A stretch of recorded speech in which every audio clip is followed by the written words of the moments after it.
रोज़े में गुनूदगी की जो सबसे बड़ी वजह है वो क्या है? हम खा लेते हैं और बस फिर उसके बाद कहते हैं बस सो जाएं या बैठ जाएं या लेट जाएं, हमसे कोई और काम नहीं हो सकता एनर्जेटिक। अच्छा, बहुत शुक्रिया। एक्चुअली इसमें यह है कि जब भी हम अफ्तार जो है ना वो ठंडे मशरूबात से स्टार्ट लेंगे ना, अच्छा, तो फ़ौरन हमारी जो हरारत है ना बॉडी के अंदर, जो हरारत गरीज़ी पैदा हुई होती है रोज़ा की हालत की वजह से, वो हमारी एकदम सारी जो है ना वो भस्म हो जाती है। ईंधन, वो सारा एनर्जी हम उड़ा के रख देते हैं और वो एनर्जी हमें आम दिनों में हासिल हो ही नहीं सकती पूरा साल, जब तक कि हम आम दिनों में भी अगर रोज़ा रखेंगे तो वो कैफियत आएगी, अदरवाइज़ नहीं आएगी। तो एक तो ये है कि शाम को जब हम अफ्तार के करीब पहुँचें तो ये जितने हम ठंडे मशरूबात और दूध सोडा और मुख्तलिफ़ चीज़ें इस तरह की जो करते हैं ना, मुख्तलिफ़ रंग बिरंगे शरबत बनाते हैं और उनको यक ठंडा करते हैं, ये हमें हरारत से अपने आप को बूस्ट करना है। और हरारत कैसे आएगी कि आप शाम को खजूर ले लें, आप बादाम ले लें, आप काजू ले लें, आप अफोर्ड कर सकते हैं पिस्ता ले लें, अखरोट ले लें, आप अफोर्ड कर सकते हैं तो आप चिलगोज़े भी ले लें, ड्राई फ्रूट में से जो भी चीज़ें आपकी हस्बे तौफीक। कहने वाले ये कहने भी आ जाएंगे कि रोज़ा भी गर्म होता है, पानी नहीं पीते, गर्मियाँ भी आ रही हैं, अब ये ड्राई फ्रूट्स कैसे खाने हैं? ये चीज़ें लेकर जो भी आप जितनी ले सकते हैं अपनी ज़रूरत के मुताबिक। उसके बाद एक गिलास गर्म दूध जो है ना वो अगर आप टेक करें तो आपको उससे देखें आपकी पूरी बॉडी जो है वो सारा दिन, आपका पूरा सिस्टम जो है वो एम्प्टी स्टमक के साथ रहा है और आपका पूरा डाइजेस्टिव सिस्टम जो था वो एम्प्टी हो चुका हुआ था। आपको हाई कैलोरीज कह लें या हीट या हरारत की ज़रूरत है, ना कि ठंडी चीज़ें लेने की। तो अगर हम गर्म दूध एक गिलास पियेंगे और उसके बाद हम उठें और नमाज के लिए चले जाएं और नमाज से फारिग होके उसके बाद डायरेक्ट हम खाने पे बैठ जाएं तो ज़्यादा अच्छा रहेगा, ज़्यादा एनर्जेटिक रहेंगे बनिस्बत इसके कि अगर हम एक गिलास 2 गिलास पानी, ठंडे ठंडे मशरूब कोई भी आप जो भी लेंगे तो आपका फौरी तौर पे सबसे पहले तो आपका एम्प्टी स्टमक जो है वो खाली मैदा आपका ठंडा हो जाएगा। मैदा ठंडा होगा तो पूरी बॉडी के अंदर एक जो है ना वो जो ठंडक का एहसास है वो पूरी बॉडी में फैलेगा और आपका पूरे असाब, आपकी पूरी बॉडी के उज़लात, मसल्स ठंडे हो जाएंगे। वक्ती यहाँ थोड़ा सा सुकून जरूर आएगा, ठंड पै गई, ठीक है, लेकिन वो तो आज तो वैसे ही पूरे पाकिस्तान में ठंड आज तो जरूरत नहीं है। तो कुछ लोग जो है वो कॉफ़ी से भी आगाज़ करते हैं, ऐसे भी हैं, कुछ लोग कॉफ़ी लेते हैं। मतलब हरारत वाली चीज़ लेनी चाहिए, ना कि हम ठंडी चीज़ें लें। दूसरी बात यह है कि इसके बाद हम खाने पे चले जाएं, जो भी खाना पका हुआ है डायरेक्ट खाने पे लें। फिर ये जो समोसे पकौड़े इन चीज़ों की तरफ हम फिर दही बल्ले हैं, फ्रूट चाट्स हैं, मुख्तलिफ़ चीज़ें हम लेते हैं। दही खा के उसके किसी भी शक्ल में दही खा के उसके बाद हम चाय भी पी रहे होते हैं, चाहे वो सहरी हो या अफ्तारी हो।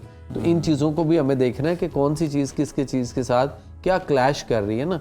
एग्रीवेट तो चीज़ें होती हैं, अगर वो क्लैश कर रही है, एग्रीवेट करेंगे तो जो चाय पी रहे होते हैं वो गुनूदगी को दूर करने के लिए, एक्टिव होने के लिए, वक्ती तौर पे वक्ती तौर पे बात चाय पे आ गई। हाँ, बात चाय पे आ गई। तो बहरहाल ये है कि अगर शाम को, हाँ, एक अच्छी चीज़ है कि जैसे अभी ऑफ द रिकॉर्ड हम बात कर रहे थे पहले ब्रेक में कि ब्रोकली के पकोड़े खाए जा सकते, तो ब्रोकली बहुत अच्छी है। उसके पकोड़े कैसे बनाए जाएंगे कि जो मूंगी की दाल होती है ना उसको पीस के उसका पाउडर बना लें। अच्छा, तो मूंगी की दाल जो है उसका पाउडर बनाकर उसको बतौरे बेसन की जगह पे उसको यूज़ किया जाए और ब्रोकली मतलब दाल को बना के ना पाउडर बना के उसका तो उस पानी में तो उसके अंदर जैसे हम भिगोते हैं ऐसा करके उसको डिप करके कोटिंग करके उसकी तो उसको लेंगे तो ये भी हमें एनर्जी देगी चूँकि प्रोटीन है। तो पकोड़े लिए जा सकते हैं लेकिन मूंगी की दाल। प्लीज ये कोई प्याज जो है, प्याज काट के आप वो उसको कर सकते हैं, आप टमाटर को कर सकते हैं, आप और मुख्तलिफ ऐसी चीज़ें जिनको आपने करना हो लेकिन बेसन की बजाय उसको करें तो ज़्यादा अच्छी मूंगी। तो ऑयल का क्या करेंगे जमीन? ऑयल जो है ना वो आप जैतून का तेल उसमें रख के थोड़ा सा करके तो हल्के उसको करना होता है चूँकि ये जल्दी तैयार हो जाता है। अच्छा, तो इसलिए इसको ज़्यादा लंबा नहीं करना पड़ता। अच्छा, डीप फ्राई नहीं करना पड़ता। कौन से ऐसे मशरूबात हैं, मतलब ये ठंडे मशरूबात तो आप कह रहे हैं कि नहीं होने चाहिए, बिल्कुल ठीक है, कौन से ऐसे मशरूबात हैं जो हरारत भी देते हैं और फौरी तौर पर ताकत भी आपको देते हैं? हाँ, उसमें अगर आपने जाना है तो फिर आप दूध आपके पास ठंडा ना हो, अच्छा, तो आप कद्दू का मिल्क शेक बना के ले सकते हैं, बड़ा कमाल का भी आपको एनर्जी भी देगा, आपकी पूरी बॉडी को डिटॉक्सिफिकेशन भी करेगा और आपके फेस और चेहरा खास तौर पर उसको ग्लो भी करेगा। और ईद के करीब जाके ना फिर आपको मेकअप वालों के पास नहीं जाना पड़ेगा, चेहरा ग्लो करता है, वाह, उससे ग्लो करता है। तो हमें उन चीज़ों की तरफ आने, दूध सोडा वगैरह ये आपको नहीं इस्तेमाल करना चाहिए। यखनी इनटेक कर लेनी चाहिए, यखनी बहुत अच्छी है।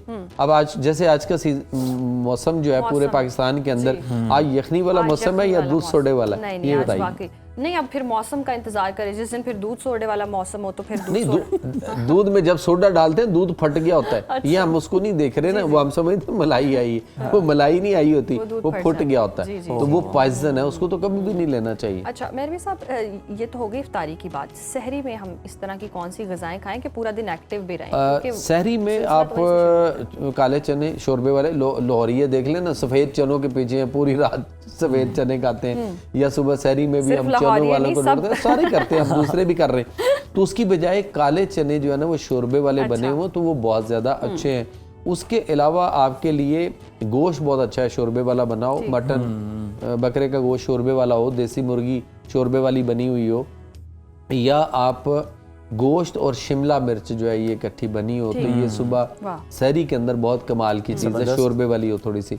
उसके बाद आपके पास मूंगी की दाल है, पतली बनी हुई हो, और बकरे का गोश्त अगर थोड़ा सा डाल लिया जाए तो और भी अच्छी बन जाती है, और उसका बड़ा मतलब जिससे आपको ना एनर्जी मिले और आपका सारा दिन जो है वो बहुत अच्छा। और दूसरा पता है क्या है कि एनर्जी मिलेगी आपको, आपके पास जो भी घर में है, जो भी आप खा रहे हैं, लेकिन उसको थोड़ा सा भूख रख कर खाइए, उसको ओवर ईटिंग बस यार खोरी पे न ले जाए। भूख रख के भी खाएं, और फिर ये भी नहीं कि आपने बिल्कुल एंड पे ही खाना तो जी ये बिल्कुल आखिर तक चलेगा, इफ्तारी तक चलेगा, आप थोड़ा पहले भी कर सकते हैं। कम से कम आधा पौना घंटा पहले खा लें। इन केस ऑफ के एनी इमरजेंसी, आपको कोई स्टमक इशू हो जाए, कोई प्रॉब्लम हो जाए, तो आपके पास पीछे कोई टाइम हो जिसमें आप कावा ले सकते हैं, या कोई और ऐसी चीज़ कोई पेन हो जाए, कोई मसला हो जाए, या किसी की वॉमिट वाली कैफियत बन जाए, तो वो कम से कम कोई चीज़ कर तो सकता है ना, बनिस्बत इसके कि बिल्कुल लास्ट मोमेंट पे जाके हम उठ रहे होते हैं, 5 मिनट है कि हाँ अब ले आओ। अच्छा उसके बाद चाय भी पानी भी टका के पीना है, मतलब बोतल हाथ में होती है कि इधर से आवाज़ आएगी सायरन की और पी लेना।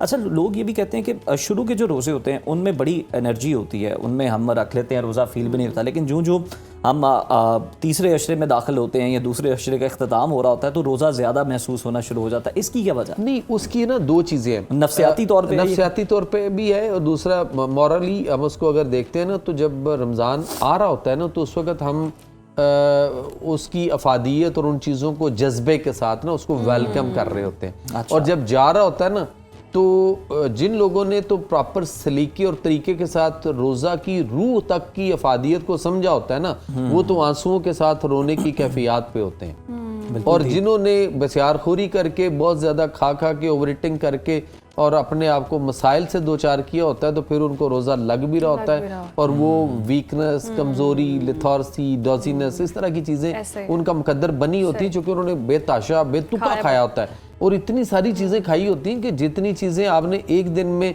5, 7, 10 चीज़ें बनाते रहे, अगर आप उनको एक दिन करके बनाते रहते तो ज़्यादा अच्छा रहता है, एज पर कम्पेयर टू कि अब ड्रिप लगी हुई है, अस्पताल एडमिट हुए।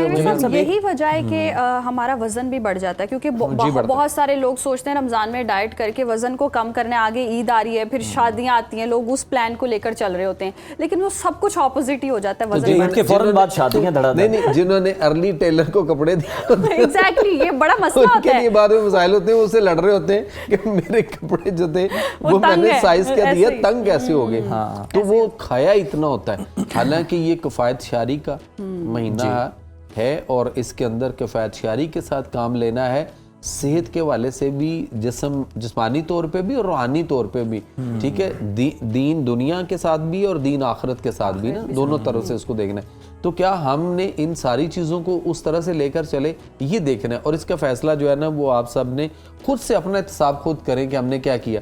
और बहुत सारे लोग जो है ना, वो एक आध कोई होता है हर घर में जो हमारी बातों पे पूरी तरह से अमल करता है, और दूसरे उसको देखकर जो है ना वो अपनी मर्जी से एंजॉय कर रहे होते हैं, वो सोच रहे थे इसको आइसोलेट कर दें, लेकिन एंड पे जाके वो सोचते जरूर हैं कि काश नहीं, अब अगले साल हम जरूर करेंगे, और अगला साल जब आता है, अगर जिंदगी में आ गया तो फिर हमने उसी तरह से वही। जमील साहब ये भी बताएं कि एक वक्त में मुख्तलिफ सालन खा लेना जिनकी तासीर अलग है, ये कोई नुकसान देता है आपके जिस्म को? बिल्कुल देता है जी। देखें, करना ये है कि हमें एक वक्त में, आप सल्लल्लाहु अलैहि वसल्लम की हदीस है, एक वक्त में एक सालन, फिर साहबा ने पूछा, इंसिस्ट किया ना, रिक्वेस्ट की, तो आपने फरमाया 2 और 3 के बाद इसराफ का हुक्म है। अच्छा। तो 1 2 3 इससे ज्यादा इसराफ है।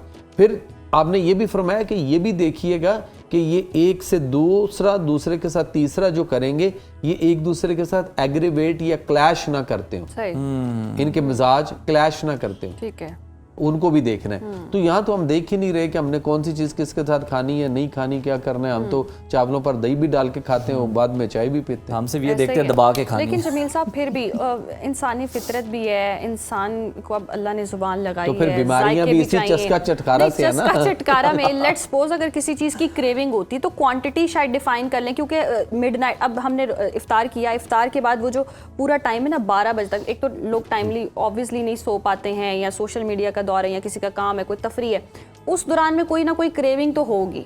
अब उस क्रेविंग से लड़ने के लिए फिर क्या किया? अगर आप जाग रहे हैं ना खाम खा में रात को, तो आपका ये जो यहाँ पे एक हार्मोन है ना जिसने आपको जगाना है, वो जाग रहा है और आपको भी जगाए हुए, चूंकि लाइट्स जल रही हैं आपकी, तो वो फिर वो ये समझेगा दोपहर है, दोपहर होगी, क्रेविंग कराएगा। और अगर आपने उसको सुला दिया, लाइट्स ऑफ कर दी, खुद सो गए, तो फिर पोजीशन कुछ और क्रेविंग होगी। को सुला दें। हाँ, तो सो जाएगा ना, क्यों नहीं होगा। रात को कभी भी अंधेरा होने के बाद लेना नहीं चाहिए। क्रेविंग खाना सुला नहीं खाना दें और सपने दफना दें। दफना दे बिल्कुल। रात आराम करने के लिए, रेस्ट करने के लिए ना, खाने के लिए नहीं है। आप देख लें कि सिर्फ एक इंसान अशरफुल मखलूकात फूड पांडा के पीछे ऐसा लगा है और ऐसी चेन्स के पीछे लगा है, तो छोड़ें, वो तो अब इंसान है, क्या करें, जिस तरह जिसका जो रिक्वायरमेंट पूरी हो रही होती है। लेकिन चलें 10 बजे तक के टाइम के लिए आप कोई क्रेविंग, किसी को मीठे की फैटी लीवर आएगा ना, उसके बाद फैटी लीवर आएगा, मसाइल नहीं, उससे फाइट कैसे करें? चलें अगर दूर करना हो तो सो क्यों नहीं जाता, मैं ये पूछ रहा हूं। तो क्या इशू क्या है? कुछ यादें नहीं सोने देती। नहीं, अगर सोते हुए भी उसको डिस्टर्ब, उस क्रेविंग की वजह से डिस्टर्ब, नींद नहीं आ रही है, वो आपके पास खजूर मौजूद होगी, आप 1-2 खजूरें खाएं और एनर्जी इनटेक कर लें, बात खत्म हो कह रही थी कि मुझे चॉकलेट्स अलाउ कर दें, कुकीज अलाउ कर दें, कम से कम। आपने भी वो बहुत ही जालिम का रोल किरदार अदा किया आज। वो काम खराब करेंगे ना, बिल्कुल इजाजत नहीं दी आपने कि कुछ मीठा आपने तो इशा के बाद बैन लगा दिया। आप देखें ना, वो तो मगरिब के बाद जब 15-20 मिनट के बाद जब अंधेरा आ जाता है, तो उसके बाद वैसे ही मना है, गलत है। लेकिन खजूर है, फर्ज करें अगर किसी का शुगर लेवल हाइपोग्लाइसीमिक हो रहा है, तो उसको चाहिए कि वो खजूर 1-2 खजूरें लेके खा सकता है। लेकिन उन्होंने ग्लूकोज रखा होता है या चीनी पास रखी होती है, बाद में जब वो स्पाइक मारती है फिर बहुत ज्यादा ऊपर चली जाती है। हेल्दी स्नैक्स में आप ये कि खजूर की आपके पास ऑप्शन होती है, आप अपनी क्रेविंग्स को दूर कर सकते हैं। मीठा की अगर बहुत ज्यादा क्रेविंग हो, या फ्रूट में से आपके पास नेचुरल फ्रूट है, उसमें से आप कोई चीज, लेकिन वो भी इतनी लेनी है कि बस आप ये नहीं है कि आप प्याला भर लें। कोशिश करें, ये जो आपके फॉर्मूला ये है कि इंसान की बनाई हुई की बजाय अल्लाह की बनाई हुई। कुछ लोग शाम को इतना बड़ा फ्रूट चाट अकेले खा रहे हैं, वो भी नुकसानदेह। बहुत शुक्रिया मेहरवी साहब आपके वक्त का, और वाकई जी बहुत ही हेल्दी डिस्कशन होती है और फिर हम सीख कर भी जाते हैं, और वी होप कि हम अमल भी कर सकें। जब इफ्तार के टेबल पर इतने सारे खाने देखते हैं तो फिर रहा भी नहीं जाता।